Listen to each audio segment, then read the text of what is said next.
Won't you tell us all about it? Start at the beginning. Yeah. And when you come to the end, stop.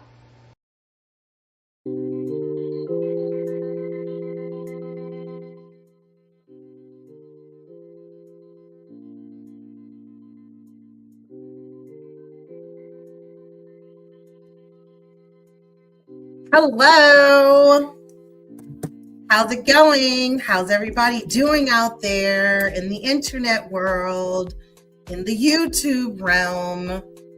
We are back with a new episode in a new year for 2026. It's your favorite nostalgia girls. It's the Shelz and Cheez podcast show, aka the Cupcakes. Yay! You're the host. I'm the hostess. I'm the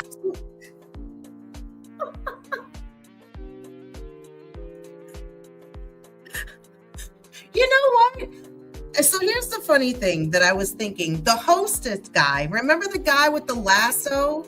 Is that hostess? That's him? Oh, I don't know. Sure. What?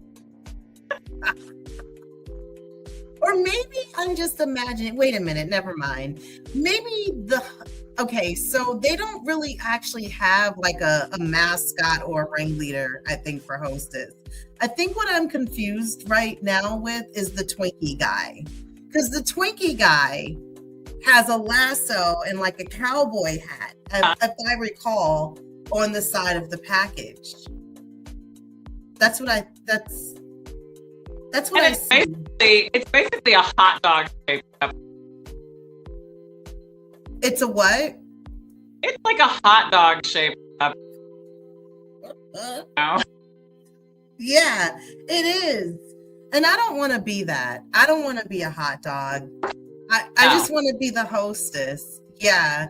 And you can be the cute cupcake because that's exactly what it's supposed to be. So anyway, you guys, welcome back to our brand new episode. I hope you have had a wonderful holiday season. I hope you didn't make any like New Year resolutions that you know you're not going to be able to uphold, and yeah, you're not going to be able to follow through. You know, I don't think it's good to make those types of plans and things anymore as you get to a certain age. Just try to always be the best person you can be every year. I feel like that's the best resolution to make. That's it. Yeah, just do better. Not that hard. Do better. Just do better. You're right. We were talking the other day about how people say they don't know how to cook, and it's like you keep trying until you perfect it and it tastes how you want it to taste. There's no way or there's no excuse of saying you don't know how to do something, especially if you don't know how to cook. Everyone knows how to cook. You might not be good at it, but you can do something, I'm assuming. It's a special life. You need it. You can't. It's not off. Yeah, exactly. It's a life. It's something you definitely need in regards to, surviving in life. You can't just drink water every day. You've got to have something in your body, nutrients and vitamins and some kind of substance. Definitely. I don't understand. But what I'm finding is a lot of people are losing their common sense and their common way of life as the years keep going by. And, I don't know, is that something that's in the water? Or maybe it's just the people in my city. I don't know who I'm actually talking about. But anyway, if you guys are new to the show, make sure you subscribe, hit the bell down at the bottom so you can be alerted when we drop our content here on this page, here only on YouTube. We do not have a paywall, a Patreon. We're not going to make you pay a subscription so that you can get the best laughs that you didn't know that you needed in your day. So come on over here, join us. Leave us comments, like, subscribe, and check out our other content from past episodes. We bring a nostalgia as feel to what you're going to get on this channel. We like to talk about a lot of old school shows, movies, games, just all the good feel good things that you probably may have suppressed or thought maybe, oh, people don't think like me. Well, we do. We think like you, and we love as far as what we do over here, which is to bring up a lot of good old times and good traditional things that we did as friends, as we're best friends. So yes, welcome and join us. So yeah. Yeah, we don't have to grow up. We'll talk about the old shit here because we didn't grow up in every way, and that's because that's how we like it. Yeah, we like it like that. And we don't mind having the Peter Pan syndrome, you know, not to say I'm going to go out tomorrow and climb a fucking tree. I'm just saying I just like staying as the big kid that I know that lives inside of me. It doesn't matter how old I am by number, but inside I feel like I'm 10. And that's a good feeling. Your son's at an age where it makes sense. So yes, you're right. Maybe that's exactly why. And I've become a little more immature to certain things, I think, because he's not fully mature. So like I kind of meet him halfway, I guess, on a middle ground level. That makes sense. You know, I never really thought about that, being that I have a young child, you know, which probably keeps me to be the way. Bring that age, like even subconsciously, you're just kind of there with him, which is, that's good. Yeah. Like he'll remember that, you know. Yes, I hope so. I'm here for it. You know, I love that. So yeah, other than looking at it like you're old, and it's like, yeah, I know, but not with you. I'm not old. I'm young. My answer is always, am I? Like answer it with a question, like that annoying shit where am I old? Am I? Is that what you think? Maybe. I don't know. Could be. Or maybe I'm not. Yeah, exactly. See, this is the crazy shit that I'm talking about. And we had a conversation before I started this show, and he's now knocking on the door. As I said, don't bother me, you know, because I'm going to do this. What? What is it? What time you think you should take your shower? Okay. Then close the door. Perfect.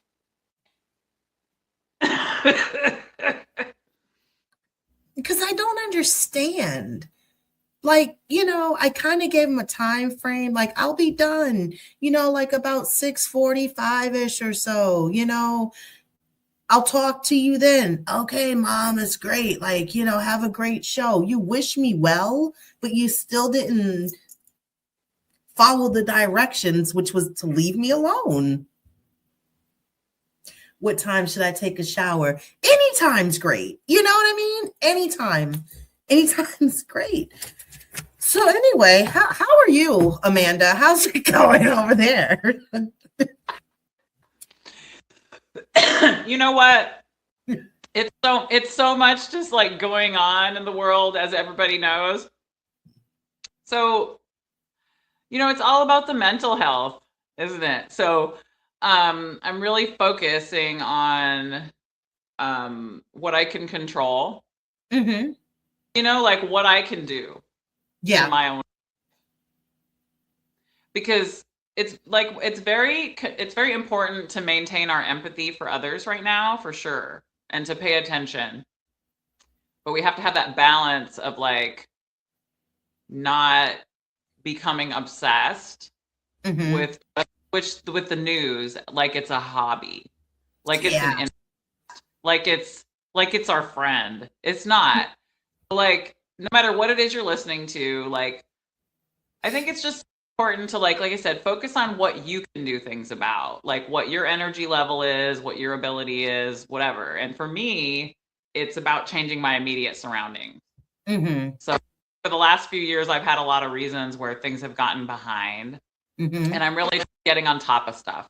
Like I just I'm really getting into doing as much as I can every single day to the max, and Mm-hmm. just to make visual differences in my surroundings that are positive. So, like, specifically with feng shui right now, that's what I'm into right now.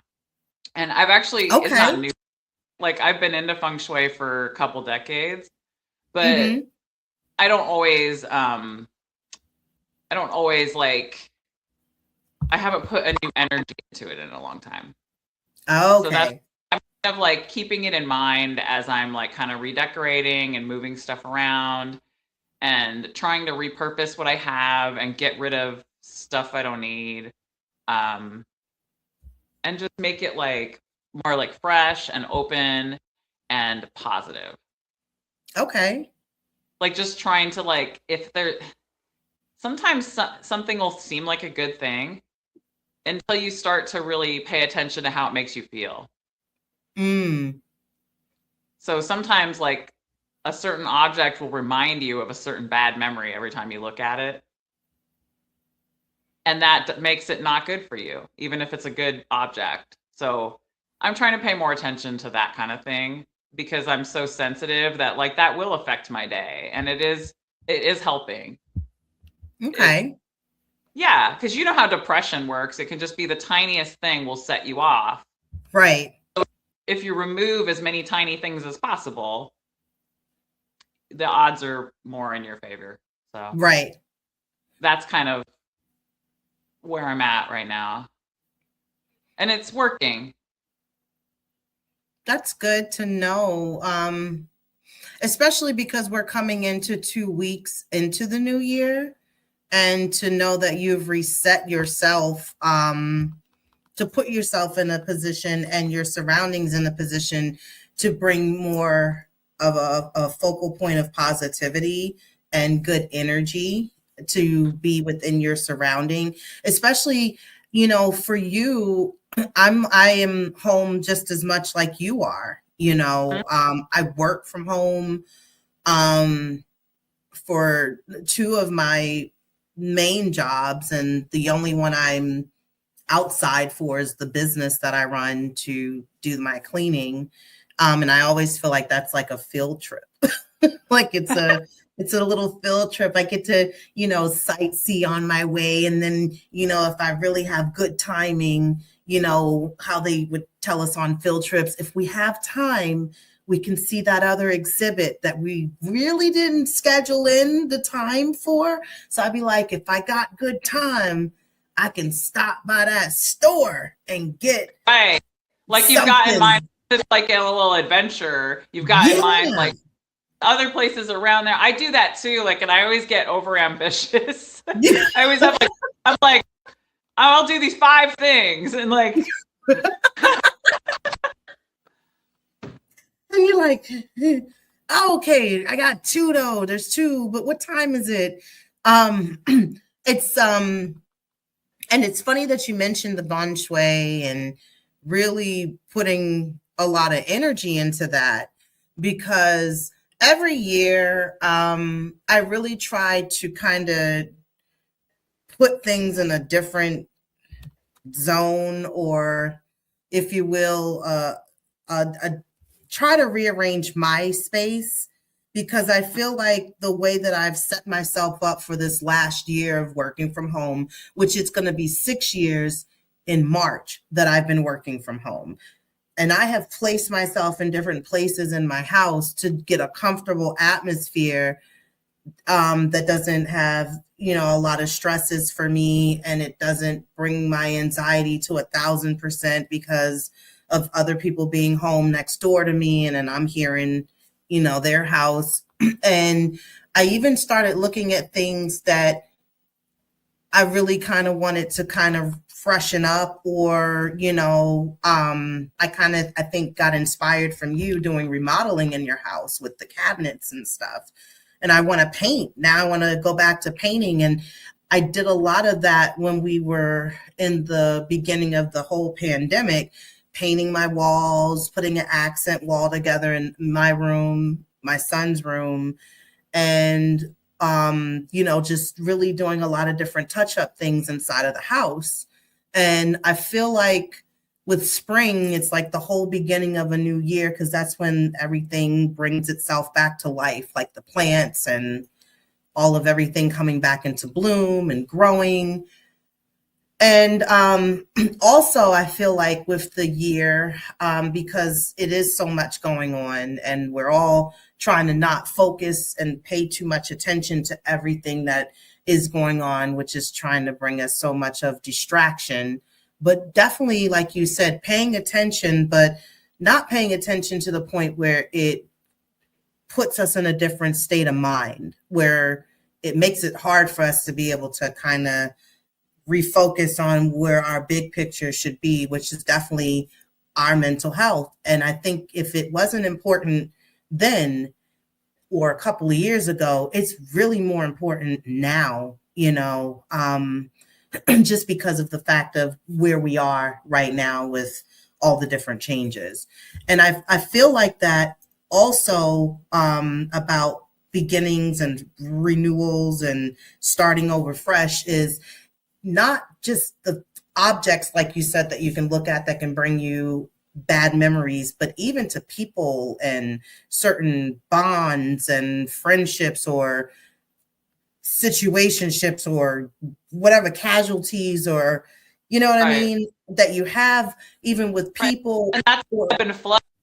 Like that, like when a relationship ends, all of a sudden you're taking their pictures down. You didn't know you were going to have to do that. So, and then that's the thing, Right. You knew, even funny thing with relationships, like where you start kind of falling back on the time frame that you give to see like what's going to work and what's not going to work and how much time and investment. And the older you get, you don't give it as much time like you would when you were younger, because you just, we just not set up with all that kind of time anymore. And so therefore you have to make executive decisions like quick, fast, and in a hurry. Like you can probably pinpoint after 6 months of probably knowing somebody in this day and age, this ain't gonna work. This is too much stress on my own mental peace and health, and I can't have that tapped to be interfered with. So because you have like real life adult structure that you're kind of gauging things against. When you're young, it's like you don't really have a life yet, typically.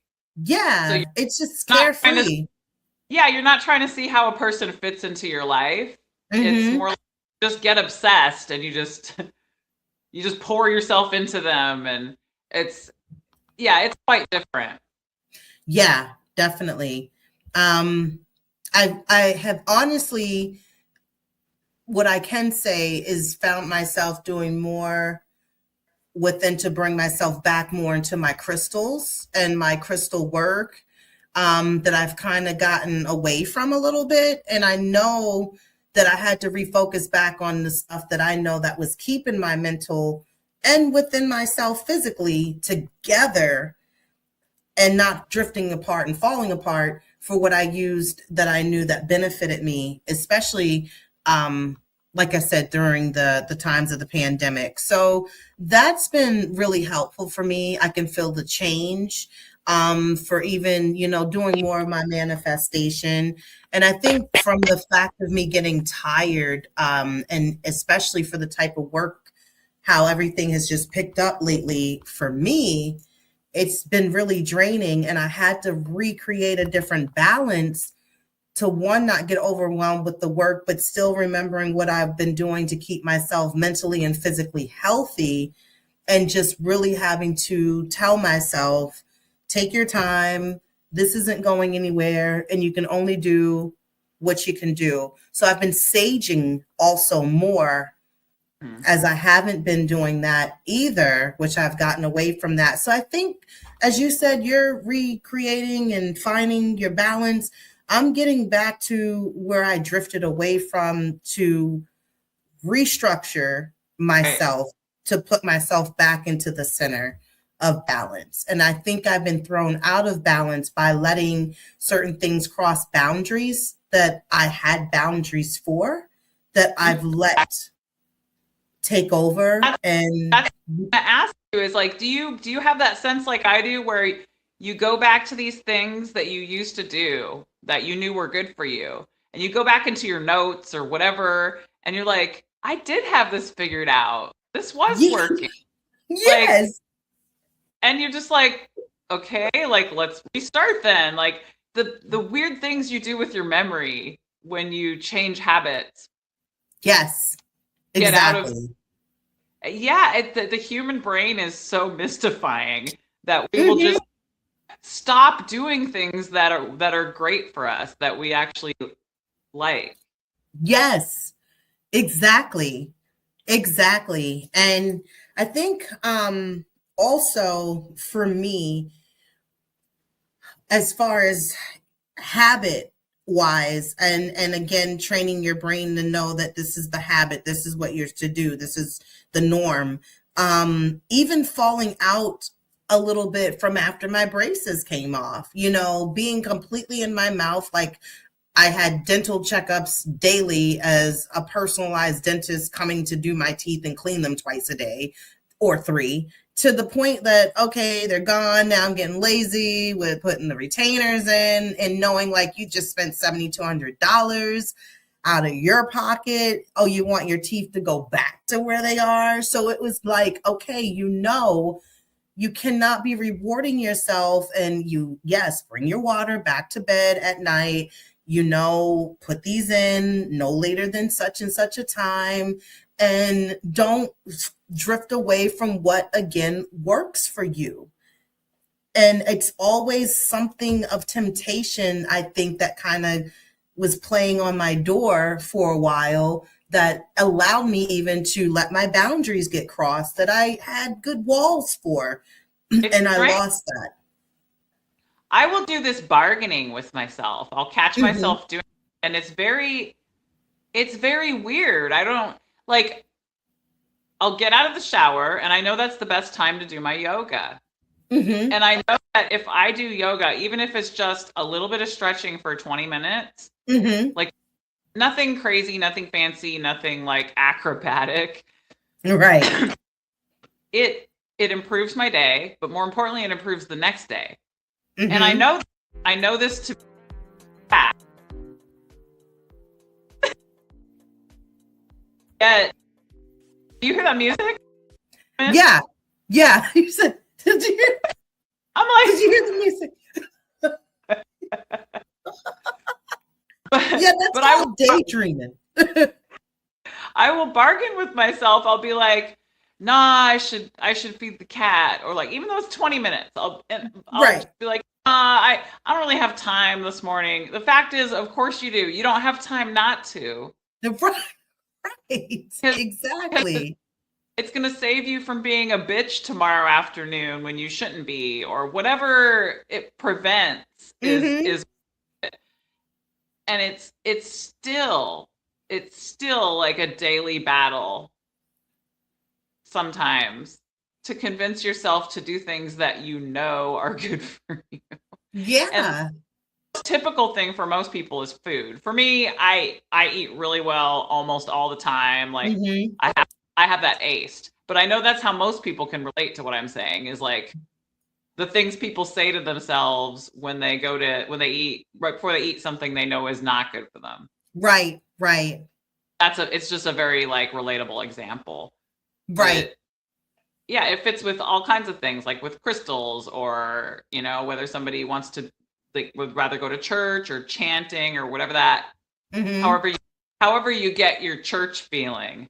Your balance of your spiritual healings and spiritual wellness and well-being. Yeah.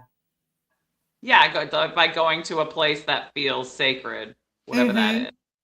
And I like the fact that what I've created in my space is my sacred space, because it is my Gehunzen and it is my crystals. And I tend to, like I said, gone back to healing and, little works for me, and trying to move within the next couple of months in life, for this year. And it's really good. It like I said, it felt really good to kind of get back into those things. And I think with, even like you were saying with food, like for people, it's like that habit, like that drug of knowing, like, I cannot eat that. I should not put that in my body. The age I am now, it's not going to work in the digestive system like it used to. And, so it's like, again, people know what they shouldn't and shouldn't be doing. And I think even to where you have older people who have been diagnosed with health issues, or they've been found that they're now diabetic and they can't have this, that, and the third, where you then have a group of people that just completely give up and let themselves go. And they're like, you know what, it don't matter because I can try to do X, Y, Z to be healthy. We're thinking, well, I could reverse myself maybe off of this medication, to where they'll just deep dive in it and be like, well, I've been living a good life, so I don't care what the doctors say. I'm going to eat what I want. I'm going to drink what I want.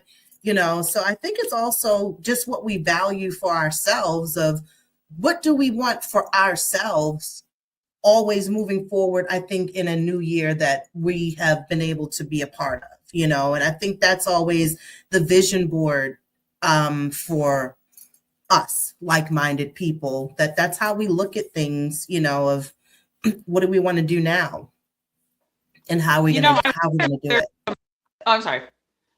No, I'm good.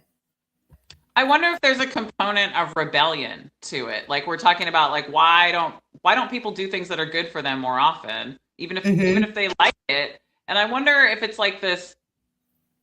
I feel like there's a component of getting like a mental high off of being rebellious.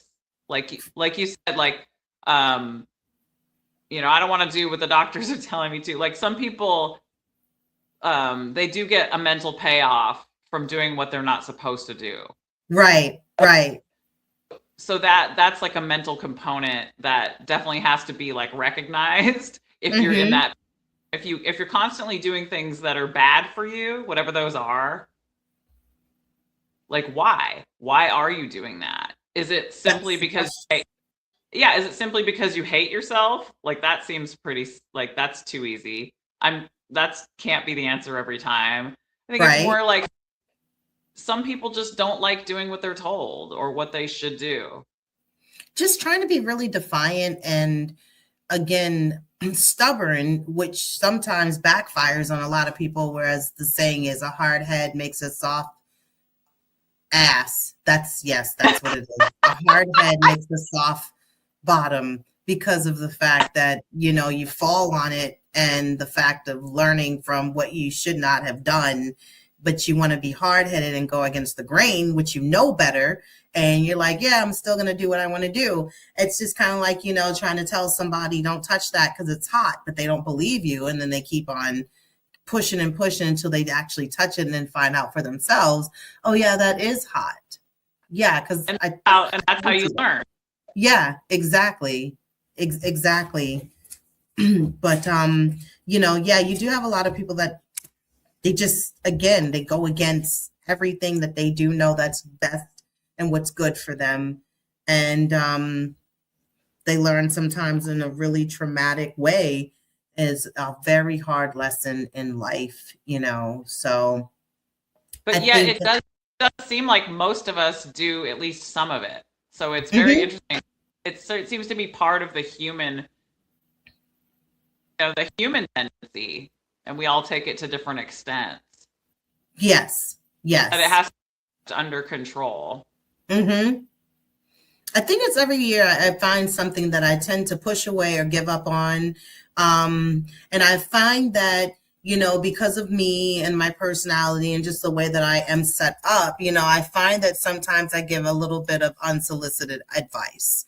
And I think because I'm always looking out for the best or trying to see the better option for the situation, whatever it may be, I think sometimes people get upset because either they didn't think of it first, or and so now they look as though like they weren't competent about doing so, or the fact that they just feel so. A lot of people feel like it's judgment, and they're like, Yeah, exactly.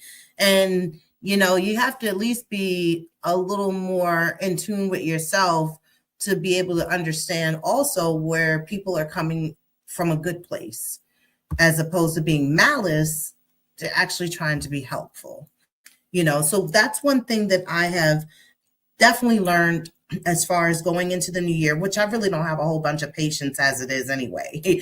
But just the fact that, I'm now going to be more cautious and also ask, like, would you like my suggestion, as opposed to just leaning in with it?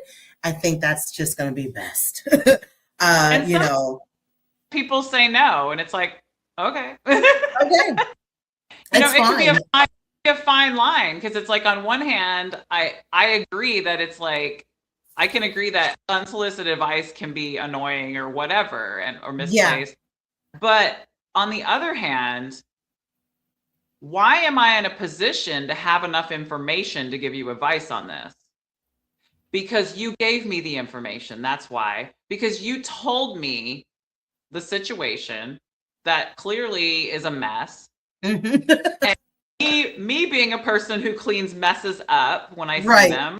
Right. Even as people, you should know from my character that I'm going to want to assist you in cleaning that up.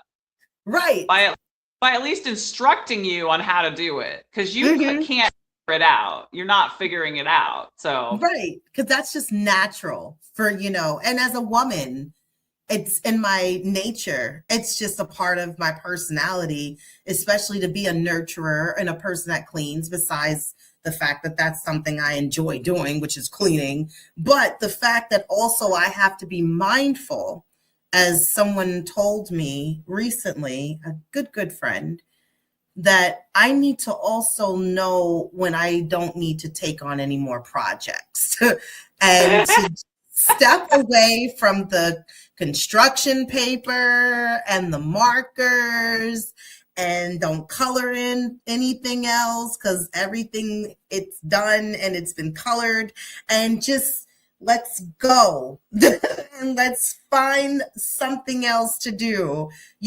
because one thing about me is to where I know I really like to try to make something better.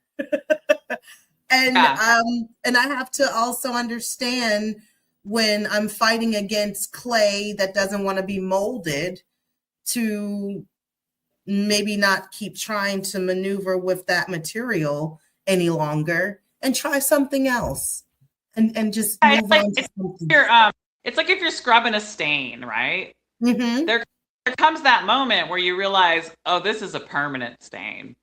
Yes. And I could keep scrubbing forever. I could decide to just keep scrubbing, but it's not going anywhere. It's actually, you're like, it's a burn mark, actually. Yes. Just here now. So, I mean, it takes you coming to terms with how manageable the mess is, and whether or not it can or should be cleaned up. Right. Especially by you. Yes, exactly.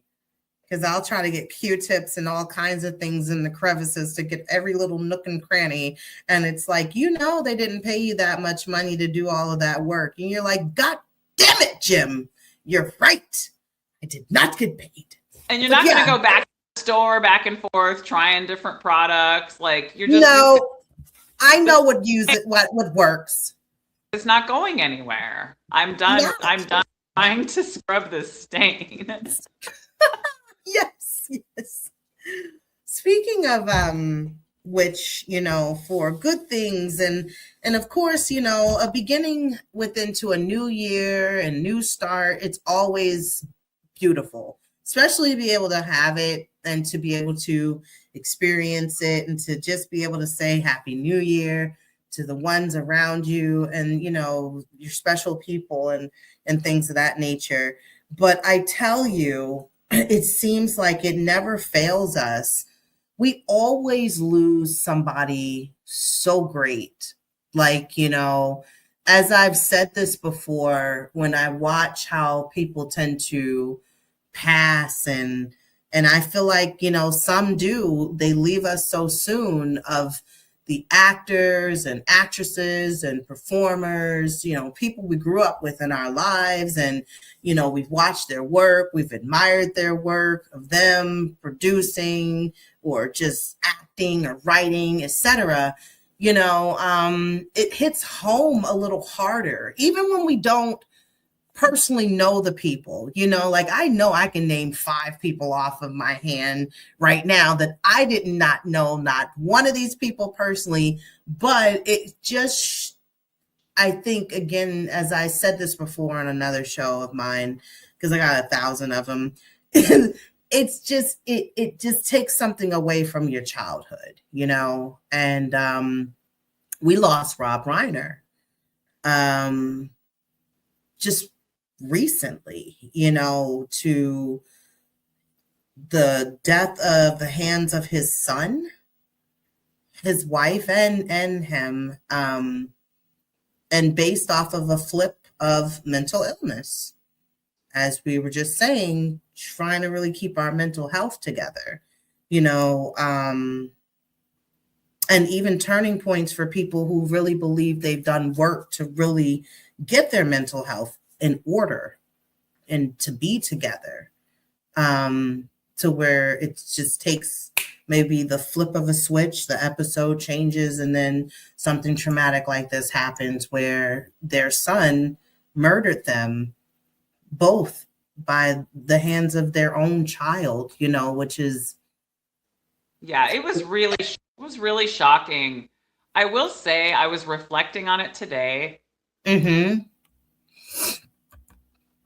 And, he was in the last chapter of his life, but who knows? He could have had a decade, maybe 2 more, who knows? But Mm-hmm. the timing of his death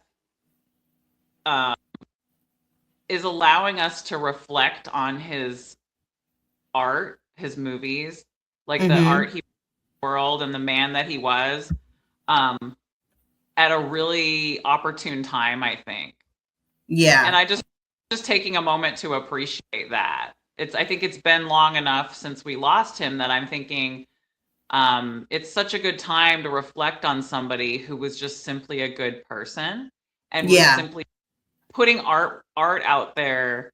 As a director, especially, like as an actor, he's beloved, but in my opinion, his true art was directing. And the movies he put out there, they touched a lot. They touched the mainstream, like Stand By Me, our generation. Who doesn't love this movie? As a girl, I relate to this movie, even though it's about boys. It's so magical and so pure, and he had just such a way of conveying innocence and human spirit without malice. Yeah, definitely. Not really about death, but definitely about losing the innocence and facing reality for the first time. And then the bond that they had, with Gordy and Chris, the friendship, as going through their childhood. And, when he talks about being labeled bad, but he's smart, raw, very emotional. And it's a coming of age classic, about friendship. I would say in general, more so for friendship, not more so just having to say like, oh, it's for the boys, because like you said, girls enjoy this movie too, just as much as the boys did. It's because Rob Reiner had a way that was very kind and respectful. When the last couple of weeks, when I've been reflecting on his movies and watching them, I've been noticing how just very respectful he is, especially to women. Yeah, definitely. In something like Stand By Me, there just aren't women in that movie at all. But in the ones that there are, they're always dressed very modestly. They're never over sexualized. Mm-hmm. They're interesting characters. And the interesting line that sticks out, which is, I think, the golden line from Stand By Me, was the one that he said, I never had any friends later on like the ones I had when I was 12. And you don't find the friends you had as a child like you do when you're older. A lot of people, when you do meet older, friends when you're older, like your 20s, your 30s, your 40s, whatever, and it's like a cycle back around where, here you are mid-age and you're like, now how many friends do you still have from your childhood versus the ones in your 20s, your 30s, and your 40s? Like, you really can't even say like, damn, I got two, I think, like you it's easy to count because everyone, they don't make it through, within your life. It's because the rules keep changing. And if you don't agree on the rules as they change, the friendship tends to end. Yeah. And then the thing is, was the friendship ever strong if you can't understand to agree to disagree at times, and knowing that you both may have grown to be, of course, older, so you look at things a little bit different, as maybe even though how you might have looked at them when you were both younger and had the same thoughts? I guess my point is that maybe it was strong and it just isn't anymore. So that whole thing of like, was it ever strong? I mean, that could come into question, sure. I think more often than not, yes, it was strong, and it changed because the rules changed, and you did not both on the same page anymore. Right.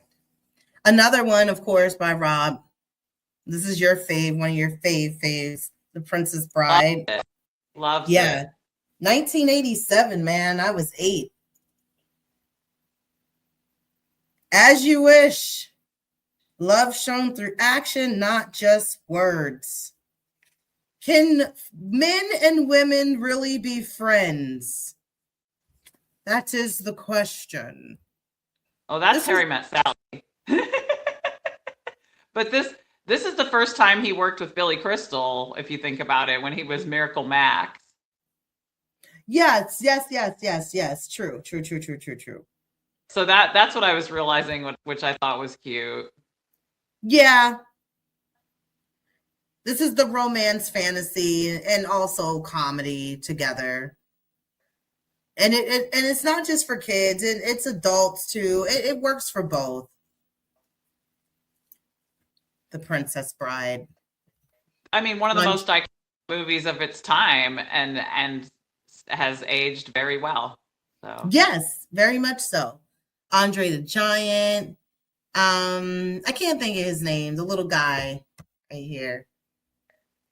But he was, got Mandy Patinkin in the middle, and I don't.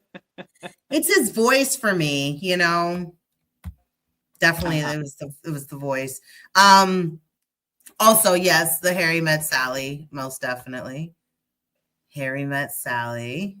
This is what I mean. Look how she's dressed. The whole movie, it's very respectful. I don't want to focus too much on how women dress, but the point is, I've never seen Rob Reiner sexualize a woman unnecessarily or at all, really. And I really respect it. Very classic look, very, together, very respectful, just jeans, blazer, a shoulder cross throw bag. Not even anything revealing. Nothing is too form-fitting. It's fine. It's just how I like dressing now in 2026. You know what I read, Kelly? Her hair. You know how her hair was fucking fabulous? Yeah. Fabulous. That was her real hair the whole movie. Not a single one was wig. Wow. Yeah. But you know what? That wasn't the focal point back then either. And as movies change within the times have changed, they made these things to be a custom or as the norm, within the hair and makeup now part of wardrobe. Because a lot of people aren't even wearing their real hair anymore, to the point where it's like, it's so beyond. It's wigs, it's extensions, it's everything that's not yours, everything that everybody was like. You know what everybody looks like now? All the women, They look like Janice, the Muppet. The fucking Muppet. Janice, man. The eyelashes, the hair, it's the lips, it's everything that they put in Janice. That Muppet in the 70s. We're here now. I remember when the thing used to be to pick a feature. Like you would read the fashion beauty magazines, and it would be like pick a feature and play down everything else. Like do either eyelashes or lips or like something, but not now. It's just like all of it. Yeah, all of it's all of it. We're gonna put all of it here. And of course, within giving his mom props for the wonderful, infamous line in Harry Met Sally. Hallie. The I'll have what she's having. That's for people that don't know, like that's his mom, And that was apparently it was an ad lib that she did, and it was so funny. They laughed so hard that they kept it, but they had to reshoot. They had to reshoot it because they weren't like, they didn't set up the cameras for that shot because she just said it. But they totally kept it. So that whole family is just funny, right? That's awesome history right there. I like that. Little tidbit. When Harry Met Sally was supposed to have a sad ending. Right. It was supposed to, he originally had it to where they did not get together. Okay. I just read this today. Okay. But he met his second wife while he was shooting the movie, Rob Reiner. Mm-hmm. And he fell in love with her so hard that it changed his whole attitude about love and marriage. Okay. And he changed the ending. And that, to me, that's testimony to who Rob Reiner was, that he was so open. And he wasn't married to his own ideas in this like egotistical way, that things would happen in his life that would change his art. And I really respect that as well. Mm-hmm. I just thought that was really great, that he was in a negative place and then he let something change him for the positive, and he changed his art in real time. And it makes the movie so much better. That puts the spin on it of all spins, because just that little bit of information that a lot of people don't know. See, that's why we have this show, ladies and gentlemen, because you might not have knew that, because I didn't know that. I only knew what I thought would be a cool little icebreaker if I was in a party with people I didn't know, and I've been like, did you know Rob Reiner's mom's the one that says I'll have what she's having it, but that's yeah, but that's like I said, that's really cool information, to know, just little tidbit pieces and things like that, is really, something as a wow moment, and even for the movie itself, their whole way of getting together and linking and being friends and everything like that, even after they hit the mark of sleeping with each other, it was still awkward and weird, on his behalf, for Harry, but still, they got together. And I like the different couples that are in the movie, throughout, the older ones that they interviewed and talked to. It gives it a sweet style. Yeah, it does. It really does. It kind of brings a little kind of documentary feel in, also just a little bit with, real couples, people that have nothing to do with it even being in the movie, with any type of major part. And I like the fact that Carrie Fisher is in it, which of course that's my Princess Leia from Star Wars. And, it's just good to see that, I forgot other movies that she was in besides Star Wars. And she was in The Burbs, which is another one of my favorites. That's so silly, goofy, ha ha ha to me. I love that movie. I love that movie so much. I love it so much. But yeah, and then, like I said, seeing her in this and just, forgetting wow, yeah, Carrie Fisher, forgot all about her. But not forgot about her, but just knowing that it was other range there with other movies that she's had. So yeah, definitely.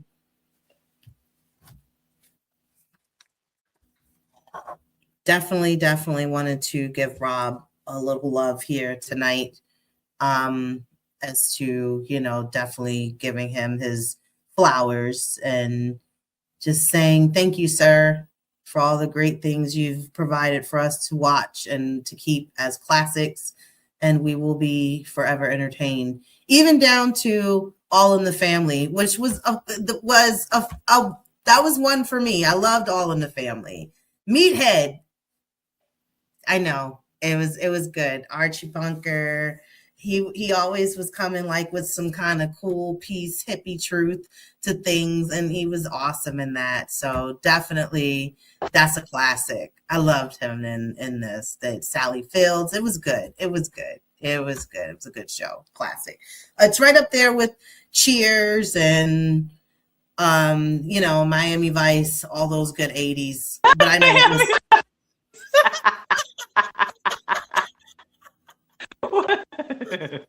I mean, those were 80s, but I know All in the Family is late 70s, But again, we watch these sitcoms as if they were just brand new for us, because that's how much they weren't really producing so many shows like they do now. Like the TV has just threw up everything. Like every time you look around, there's a new series on this channel. The streaming channels now have their own series, like streaming platforms. Like it's so much, you just can't keep up. It was just very basic. There was only a couple of channels, and you were either going to watch that show or you wasn't watching them. That was it. That's all it was, and that's how we had it. It's too many choices. That's why everybody's anxiety is crazy. It's too much. For all the shows that there are, the funny thing is, there aren't any more good shows. It's like like you're at a thrift store looking for a good piece. You're like, this stuff sucks. So to bring it back to Rob Reiner, it's a great time to just like block out all the noise and just say, I'm going to revisit Rob Reiner's like titles. Like it's a really good time to watch those because they all have such really good, like wholesome messages that are like food for the soul right now. Yes, exactly. Like that meatloaf with mashed potatoes type of dinner. Exactly. Yeah, I'm here for that. So I totally get it. But we're doing wholesome. We're doing good things for our soul. We're recreating the Von Shui in our house. We're sowing seeds for new growth, and we're getting rid of things that do not serve us and that does not help with any of our mental peace for us. And that's how we're doing 2026. We're still paying attention and staying vigilant. We're keeping our head on a swivel and we're keeping our eyes open. But we are also making sure that we know when to cut the line so that we're not diving too deep into too many things. Yes. That's how I want to basically start off the year, and that's how I'm going to end the show. So, yeah. You got anything you want to add, Amanda? Actually, yeah. Just that, at a time when it seems like nothing's making any sense, it's a really good time to look inside and use your own intuition. So that's basically what we're saying. Like, if your intuition is to use your crystals, you do that. Your intuition is to be in the garden, you do that. Your intuition is to turn off the TV, you do that. Yeah. So, yeah, intuition. Yes. Become your own genie from Pee-wee's Playhouse. Do your own Mecca Lecca High, Mecca Hiney Ho. There you go. Mecca Lecca High, Mecca Chiny Ho. Do the whole thing, and then the magic will come to you. So, yeah. So other than that, we're signing out. If you catch this in the morning, the afternoon, or at night, doesn't matter. Make sure that you drop a like, subscribe, comment. Let us know what you're doing to start your new year off, and things that you're doing as far as any changes. We are always here to welcome them. We want to read them. We want to see them, share the content. Again, tell a friend to tune in. And until then, we'll see you on the flip side for our next episode. And don't forget to check out any past episodes that you didn't get a chance to listen to. And you can still comment over there as well on those other videos that we have as well. All right. So we're signing off and we'll talk to you later. Bye.